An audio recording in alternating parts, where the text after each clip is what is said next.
अस्सलाम वालेकुम जी। आज हम next topic real and apparent weight पढ़ेंगे। बहुत इंपॉर्टेंट टॉपिक है। अब सबसे पहले तो real apparent weight, simply weight क्या होता है? Gravitational pull of the earth acting on the body is called weight. अगर आप वही किसी और प्लेनेट पे होंगे तो उसका जो ग्रेविटेशनल पुल होगा वो आपका वेट होगा। तो हर प्लेनेट का ग्रेविटेशनल पुल सेम नहीं है, तो डेफिनेटली वेट हर प्लेनेट पे सेम नहीं होगा। मून पे तो देखिए बहुत ही कम है इसकी वैल्यू। तो अब रियल और अपेरेंट वेट से क्या मतलब है? देखिए, वेट मेजर किया जाता है स्प्रिंग बैलेंस की मदद से। बॉडी को सस्पेंड किया जाता है उसके अंदर, उसके साथ स्प्रिंग के साथ स्प्रिंग स्ट्रेच करता है स्केल के ऊपर, जितना स्टेशन उसकी यानी कि रीडिंग आती है वो आप नोट करते हैं। तो वेट ये स्पेसिफाई करता है कि आप इस बॉडी को उठाने के लिए कितनी फोर्स लगाएंगे, और एक्चुअली ये फोर्स ही है। तो अब अगर आप एक स्प्रिंग बैलेंस से मेजर कर रहे हैं एक बॉडी को, बॉडी या तो रेस्ट में या फिर मूव भी अगर कर रही है तो यूनिफॉर्म वेलोसिटी के साथ, यानी उसका एक्सेलरेशन जीरो है, तो देन उसका जो वेट होगा उसे हम रियल वेट का नाम देते हैं। यानी एक्चुअली वही वेट है जो नज़र आ रहा है, और उसका यानी जो रीडिंग आ रही है स्प्रिंग बैलेंस से वो उसका एक्चुअल वेट है, और वही उसे रियल वेट कहेंगे। लेकिन अपेरेंट वेट क्या होगा कि जब बॉडी मूव कर रही होगी विद वेरिएबल वेलोसिटी अपवर्ड या फिर डाउनवर्ड, देन तब जो स्प्रिंग बैलेंस उसकी रीडिंग दे रहा होगा, उसके वेट की रीडिंग दे रहा होगा, तो फिर हम उसे नाम देते हैं ये अपेरेंट वेट है। तब जो स्प्रिंग बैलेंस वेट बता रहा होता है वो उसके एक्चुअल वेट के बराबर नहीं होता, वो स्टोरी डिफरेंट हो जाती है, तो उसे हम अपेरेंट वेट कहते हैं। तो weight of the body is measured by spring balance which body is moving with variable velocity upward or downward, then it is known as apparent weight। और इधर क्या था, रेस्ट में हो या फिर मूव करें यूनिफॉर्म वेलोसिटी के साथ, उसे हम रियल वेट कहते हैं। अब वेट असल में देखें, आप चेयर पे बैठे हैं, आपका वेट वर्टिकली डाउनवर्ड एक्ट करता है, लेकिन चेयर की जो सरफेस है जिस पे आप बैठे हुए हैं उसका नॉर्मल रिएक्शन फोर्स जो है वो वही आपको आपका वेट फील कराती है। अगर आप वही चेयर समेत अगर आप हवा में उछाल दें, ऊपर फेंक दें आपको, तो उस फ्री फॉलिंग मोशन के दौरान आप चेयर के ऊपर नहीं बैठ पाएंगे, आप चेयर के ऊपर कोई फोर्स एग्जर्ट नहीं कर पाएंगे। फोर्स एग्जर्ट नहीं करेंगे, कोई नॉर्मल नहीं मिलेगा, कोई नॉर्मल रिएक्शन फोर्स नहीं मिलेगी चेयर की सरफेस से। इसका क्या मतलब है? तब आपका वेट क्या होगा? ज़ीरो हो गया। तो अगर वो नॉर्मल रिएक्शन जो है अपवर्ड वो बढ़ जाए तो वेट ज़्यादा हो जाएगा। तो इस तरह जो मोशन है, मोशन के अंदर जो वेट है वो वेरी करेगा। वो अब हम इसके डिफरेंट केसेस हम डिस्कस करते हैं। एलिवेटर के अंदर एक मास स्प्रिंग सिस्टम लगाएंगे और एक ऑब्जर्वर होगा जो उसको ऑब्जर्व करेगा, फिर हम उसकी रीडिंग जो है ना वो नोट करेंगे। ये देखें, एक एलिवेटर मतलब लिफ्ट, उसके अंदर हमने एक मास स्प्रिंग सिस्टम लगाया, उसके साथ एक मास अटैच किया स्ट्रिंग की मदद से, सस्पेंड किया उसको, उसका वेट वर्टिकली डाउनवर्ड, और स्ट्रिंग के अंदर जो टेंशन होगी बिल्कुल वेट के इक्वल एंड अपोजिट होगी जब लिफ्ट मूव नहीं कर रही होगी। तो अब देखें, एक ऑब्जर्वर साथ जो रीडिंग नोट करेगा स्प्रिंग बैलेंस की जब लिफ्ट मूव करेगी। फिलहाल पहला जो केस है वो ये है कि लिफ्ट मूव नहीं कर रही, रेस्ट में है। तो जब रेस्ट में होगी तो देखें, अब जो मास आपने सस्पेंड किया है इस स्प्रिंग बैलेंस के साथ, उसका डाउनवर्ड जो वेट डब्ल्यू है और अपवर्ड जो टेंशन इन द स्ट्रिंग है वो दोनों इक्वल एंड ऑपोजिट है। वो स्ट्रिंग जो है, स्ट्रिंग के अंदर जो टेंशन है वो वेट ही बता रही है आपको, बिल्कुल इक्वल एंड ऑपोजिट। जैसे वही चेयर वाली एग्जांपल मैंने आपको दी, जितना आप वेट अप्लाई करते हैं चेयर की सरफेस पे उतना नॉर्मल रिएक्शन मिलता है, वो आपका वेट होता है। तो यहाँ पर जो अगर आप लटक जाएंगे उस रस्सी के साथ किसी के साथ, तो रस्सी के अंदर जो टेंशन है वो आपका वेट बताती है। तो अब यहाँ पर जो टेंशन है वो बिल्कुल वेट के बराबर है, तो नेट फोर्स हम कैलकुलेट करते हैं। आप रेफरेंस कोई भी साइड ले सकते हैं इसमें, अब क्योंकि ये रेस्ट में है तो इसलिए रेफरेंस साइड जो है वो कोई भी हो सकती है। तो नेट फोर्स जो होगी उस एफ से डिनोट कर लें नेट फोर्स को। अब देखें, टी अपवर्ड है उसे पॉजिटिव ले लें, डब्ल्यू डाउनवर्ड उसे नेगेटिव ले लें। अब नेट फोर्स जो है वो हमारे पास जीरो है, वो इसलिए क्योंकि दोनों फोर्सेज इक्वल एंड ऑपोजिट है, और बॉडी रेस्ट में आप बेशक वैल्यू पुट कर लें एफ की अकॉर्डिंग टू सेकेंड लॉ के मुताबिक क्या है, F equal to m a होता है। यहाँ पुट कर दें m a equal to T minus W.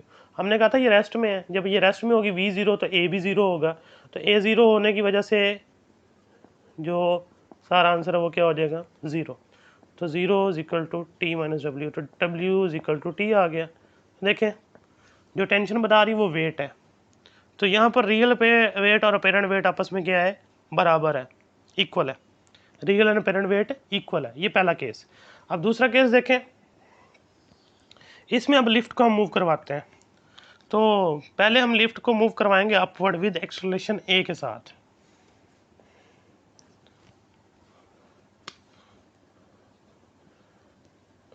When lift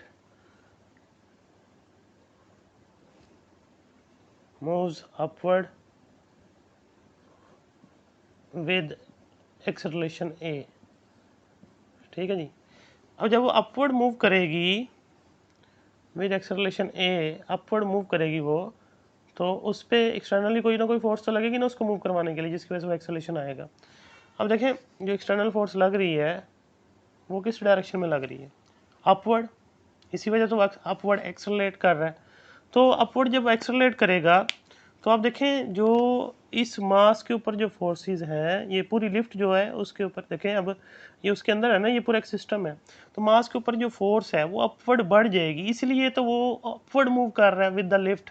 lift upward जा रही है तो मास भी जाएगा, लेकिन अपवर्ड फोर्स बढ़ गई ना यहाँ पर। अब अपवर्ड फोर्स इसलिए बढ़ी क्योंकि जो फोर्स आप लिफ्ट को मूव करवाने के लिए लगा रहे हैं वो किस तरफ है, अपवर्ड है, टेंशन की डायरेक्शन में। तो अब टेंशन ज़्यादा हो गई as compare to downward W, ठीक है जी। तो ये टेंशन ज़्यादा होगी तो डेफिनेटली जो वेट है वो अपेरेंटली चेंज हो जाएगा। अब हम उसको कैलकुलेट करते हैं कितना चेंज होगा। फिर दोबारा वही नेट फोर्स जो होगी वो टी माइनस डब्ल्यू। अब रेफरेंस अप साइड पे ले रहे हैं क्योंकि अपवर्ड फोर्स ज़्यादा है, एक्सटर्नल भी है और टी भी है, डाउनवर्ड जबकि डब्ल्यू है। फिर दोबारा according to second law of motion F equal to क्या होता है, एम ए। तो अब तो ए ज़ीरो नहीं है, तो इसलिए अब आप टी कैलकुलेट करें। यहाँ से टी कैलकुलेट करने के लिए जो डब्ल्यू माइनस का वो इधर आके प्लस का हो जाएगा। तो T is equal to m, या फिर इसको रीअरेंज करें, डब्ल्यू प्लस एम ए। अब डब्ल्यू की वैल्यू क्या होती है, एम जी होती है, और यहाँ आ गया साथ में एम ए। अब देखें आपको टी क्या बता रहा है, टी अब सिर्फ डब्ल्यू या एम जी के बराबर नहीं है, बल्कि साथ में एडिशन आ गया एम ए का। तो अब वेट आपको ज़्यादा मिल रहा है बाय अमाउंट एम ए। अगर आप एम कॉमन ले लें तो आपको पता चलेगा कि क्या हुआ है, ये देखें। तो अब वेट बढ़ गया, कितना, बाय अमाउंट एम में। जितना तेज़ी के साथ फोर्स एक्ट करेगी, जितना ज़्यादा फोर्स एक्ट करेगी उतना ज़्यादा एक्सेलरेशन प्रोड्यूस होगा अपवर्ड, और उतना ज़्यादा वेट आपको ज़्यादा फील होगा इस टाइम। तो ये जो चीज़ है ये अपेरेंट वेट है इस टाइम, जो टी बता रहा है आपको, अब वो आपका अपेरेंट वेट है जो कि आपके एक्चुअल वेट के बराबर नहीं है। लेकिन ये कब तक होगा, जब तक अपवर्ड मोशन रहेगी। अगर हम इसकी बात करें बंदे की, इसने सारा वेट, मतलब इसका जो वेट है वो किस तरफ एक्ट कर रहा है, इस फ्लोर के ऊपर। फ्लोर का जो नॉर्मल होगा वो इसका वेट बताएगा। अब जो नॉर्मल है वो अपवर्ड है, तो अपवर्ड देखें फोर्स भी एक्ट कर रही है इस लिफ्ट को मूव करवाने के लिए, तो इसका भी वेट जो है ना by an amount m a increase हो जाएगा, ठीक है जी। अब नेक्स्ट देखें, तो यहाँ पर रियल वेट ज़्यादा, अपेरेंट वेट ज़्यादा है रियल वेट से by an amount m a. उसके बाद नेक्स्ट देखिए, जो तीसरी हम यहाँ पर बनाएंगे,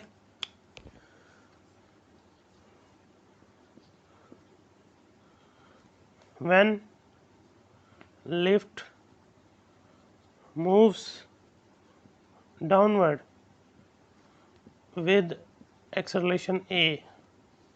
अब देखिए, अब अगर डाउनवर्ड मूव करवाते हैं उसको विद एक्सेलरेशन ए, तो एक्सटर्नल फोर्स की जो डायरेक्शन होगी वो किस तरफ आएगी, डाउनवर्ड। अब वेट की डायरेक्शन में आ गई फोर्स, डब्ल्यू की डायरेक्शन में आ गई एफ जो हम अप्लाई कर रहे हैं, दैट इज बात अब डब्ल्यू ज़्यादा हो जाएगा क्योंकि मोशन डाउनवर्ड है। मोशन डाउनवर्ड तभी पॉसिबल होगी जब नेट फोर्स डाउनवर्ड ज़्यादा होगी, अपवर्ड भी तभी पॉसिबल हुई जब नेट फोर्स अपवर्ड ज़्यादा थी। तो इसलिए अब जो नेट फोर्स आएगी वो डब्ल्यू माइनस टी होगी। फिर according to second law F की जगह आप क्या लिखें, एम ए और डब्ल्यू माइनस टी। टी को यहाँ से सेपरेट करें, फिर टी को जब सेपरेट करेंगे आप, टी इधर आके प्लस का हो जाएगा, ये एम ए इधर आके माइनस का हो जाएगा, तो W minus m a. Weight देखें कम हो गया बाय अमाउंट एम ए। जब लिफ्ट ने डाउनवर्ड मोशन स्टार्ट की, तो जो अपेरेंट वेट है वो बाय अमाउंट एम ए कम हो गया। आप एम अगर कॉमन लेते हैं जी माइनस ए, तो इतना वेट कम हो जाएगा क्योंकि आप डाउनवर्ड मूव कर रही है लिफ्ट, तो डाउनवर्ड मूव कर रही है वो, तो नॉर्मल रिएक्शन के ऑपोजिट आ रही है वो चीज़। इस बंदे का वेट क्या हो रहा है, फिर रिएक्शन कम हो रहा है जो फ्लोर है उसका, that is by the weight कम फील करेगा वो। और यहाँ पर क्या था कि वेट की डायरेक्शन में है तो डाउनवर्ड मोशन है, डाउनवर्ड मोशन तभी हो सकती है जब डाउनवर्ड नेट फोर्स ज़्यादा होगी। अपवर्ड मोशन भी तभी पॉसिबल थी जब अपवर्ड फोर्स हम थी और अपवर्ड जो टोटल फोर्स थी वो ज़्यादा थी डाउनवर्ड से। तो ये हो गया, ये अपवर्ड मोशन होगी विद ए तो वेट बढ़ जाएगा by an amount m a, और डाउनवर्ड मोशन होगी एक्सेलरेटेड मोशन होगी तो वेट कम हो जाएगा बाय अमाउंट एम ए। और तो ये दोनों क्या है, अपेरेंट वेट है, रियल वेट यहाँ पर बराबर नहीं आ रहा उनके। अब लास्ट चीज़ ये है कि अगर हम लिफ्ट को फ्रीली फॉल मूव करवाएं ये चौथा केस है इसका, when lift is falling freely, यानी आप उसका केबल काट दें, वो under the action of gravity नीचे आएगा। जब under the action of gravity नीचे आएगा तो आप देखेंगे ग्रेविटी की वजह से वो नीचे तो आ रहा है लेकिन वो वेट फील नहीं कर रहा होगा, क्योंकि जब वो under the action of gravity नीचे आ रहा है तो ये जो नॉर्मल है इस फ्लोर का जिस पे वो आदमी खड़ा है उसको नॉर्मल मिलना बंद हो जाएगा, वो फ्लोट करने लग जाएगा। जब नॉर्मल नहीं मिलेगा उसका वेट नहीं होगा तो अपेरेंट वेट उसका ज़ीरो हो जाएगा। तो अब दोबारा से वही, अब नेट फोर्स जो है दोबारा कैलकुलेट करेंगे, W is equal to T W minus T. अब जो डाउनवर्ड फोर्स है यानी कि जो उसको मूव करवा रही है वो फोर्स ऑफ ग्रेविटी है, तो अब जो एफ एम ए नहीं बल्कि एम जी होगा। तो m g is equal to W minus T निकालें तो डब्ल्यू इधर आके माइनस हो जाएगा तो m g minus m g, तो आंसर आ गया ज़ीरो। इसका मतलब है यहाँ पर अब जो वेट है वो ज़ीरो हो गया। तो जब तक लिफ्ट फ्रीली फॉल मूव करती रहेगी under the action of gravity यानी कि जी के साथ मूव करती रहेगी डाउनवर्ड, तो अपेरेंट वेट ज़ीरो रहेगा। क्योंकि अगर आप यहाँ स्केल रख लें जिसके ऊपर खड़े होकर आप अपना वेट मेजर कर सकते हैं, आप उसके ऊपर खड़े हो जाएं, बाथरूम स्केल कहते हैं उसको, तो अब जब लिफ्ट डाउनवर्ड मूव करेगी वो आपको जीरो रीडिंग दे रहा होगा, आप उसके ऊपर कोई फोर्स अप्लाई कर ही नहीं पा रहे होंगे क्योंकि स्केल के ऊपर खड़े होते हैं तो आप फोर्स अप्लाई करते हैं तो रिएक्शन फोर्स मिलती है, आप अपना वेट फील करते हैं और वो आपको जो स्केल है वो आपको रीडिंग भी देता है। लेकिन जब इस तरह डाउनवर्ड फ्रीली फॉल मोशन होगी तो किसी किस्म का नॉर्मल नहीं मिलेगा उस स्केल से या उस बॉटम सरफेस से, तो आप अपने आप को वेटलेसनेस फील करेंगे। तो ये under the action of gravity freely falling motion जो है। अब इसको घर में ऑब्जर्व कर सकते हैं आप, एक बोतल लें पानी वाली पुरानी प्लास्टिक की, उसकी बॉटम में ना यहाँ पे होल कर लें निडल के साथ सुई के साथ, उसको पानी से भर लें, ढक्कन लगा दें। अब देखें जब तक ढक्कना नहीं खोलेंगे पानी नीचे नहीं जाएगा क्योंकि प्रेशर जो है ना वो बाहर है, एटमॉस्फेरिक प्रेशर है जो होल से पानी को बाहर नहीं आने देता। ऊपर वाला प्रेशर अप्लाई करेंगे, ढकना खोल के एयर प्रेशर अप्लाई करेंगे तो ही वो उस होल से पानी बाहर आना शुरू होगा। अब आप ढकना खोल देंगे ऊपर से एयर प्रेशर और यहाँ का प्रेशर बराबर हुआ तो पानी बाहर आना शुरू हुआ ग्रेविटी की वजह से। उस होल से पानी जब बाहर आएगा ग्रेविटी की वजह से ऐसे, तो आप उसको ना बोतल को यहाँ से छोड़ें और यहाँ से पकड़ें, ड्यूरिंग द मोशन डाउनवर्ड यानी बॉल यानी बोतल के गिरने के वक्त यानी गिरते वक्त आप उस पानी को गौर से देखें जो होल से बाहर आ रहा है। थोड़ी हाइट से गिरा लें, यानी थोड़ी हाइट से गिराएंगे तो डेफिनेटली जब वो डाउनवर्ड मोशन करेगी under the action of gravity तो डाउनवर्ड मोशन के दौरान होल से पानी निकलना बंद हो जाएगा, ग्रेविटी एक्ट करना बंद कर देती है। आल्दो ग्रेविटी की वजह से नीचे जा रहा है, एक एस्पेक्ट ये है, लेकिन दूसरा एस्पेक्ट ये है कि फ्रीली फॉलिंग मोशन जो है उस पर आप वेट फील नहीं करते। ठीक है जी, तो ये बेशक आप करके देख लीजिएगा लेकिन एहतियात के साथ। नेक्स्ट फिर इंशाल्लाह हम सैटेलाइट के बारे में और आर्टिफिशियल ऑर्बिटल वेलोसिटी के बारे में पढ़ेंगे। अल्लाह हाफिज़।